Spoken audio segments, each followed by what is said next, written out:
नमस्कार अनि हार्दिक स्वागत छ। हामी यति बेला नेपालको प्रसिद्ध धार्मिक स्थल सुब्बा देउराली मन्दिर नजिक आइपुगेका छौँ।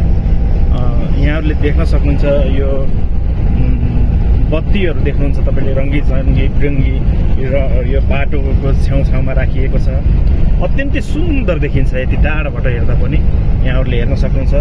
तपाईहरु यो ठाउँमा एकपटक अवश्य पनि आउनुहुन्छ। एकपटक आइसकेपछि तपाईहरुलाई यहाँ आइरहँ जस्तो लाग्छ। धार्मिक तथा यो पर्यटकीय हिसाबले अत्यन्तै महत्त्वपूर्ण छ। सुब्बा देउराली दर्शन गर्न आउनेहरूको अत्यन्तै भिड हुने गर्छ। यहाँहरू अप्ठ्यारो बाटो, तर अहिले यसलाई चाहिँ अलिक सुधार गरिएको छ। तलपट्टि ठुलो भिड छ, पारिपट्टि डाँडाहरू छन्। यहाँ लाइटहरू देख्नुहुन्छ तपाईले, झिलिमिली छ। यहाँ अत्यन्तै सुन्दर दृश्य छ। यहाँ सुब्बा देउराली मन्दिरमा आएर भक्काल गरेको कुरा चाहिँ पुरा हुन्छ भन्ने हिसाबमा चाहिँ यो रहिआएको छ, मान्यता रहिआएको छ। धार्मिक तथा पर्यटकीय हिसाबले अत्यन्तै महत्त्वपूर्ण तीर्थस्थलको रूपमा पनि मानिन्छ।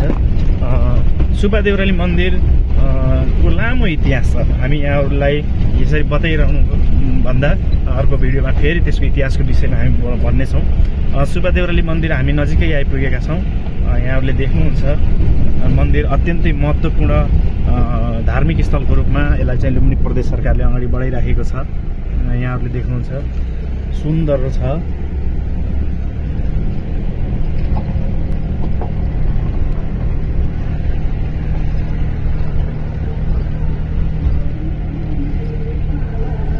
भिडभाड छ मन्दिर, यहाँहरूले देख्नुहुन्छ। हामी यो मन्दिरलाई पार गरेर अब हामी सन्धिहरको तर्फ लाग्दैछौँ। यो देउराली सुब्बा देउराली बजार भनिन्छ। यहाँ सुब्बा देउराली बजार क्रस गऱ्यौँ।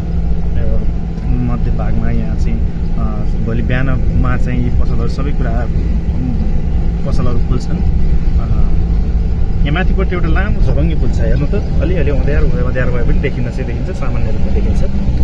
यहाँहरू अवश्य पनि एकपटक सुब्बा देउराली मन्दिर दर्शन गर्न आउनु होला। हामी यो कुरा यहाँहरूलाई अनुरोध गर्दै अहिलेलाई यो भिडियोबाट बिदा हुन्छौँ। धन्यवाद।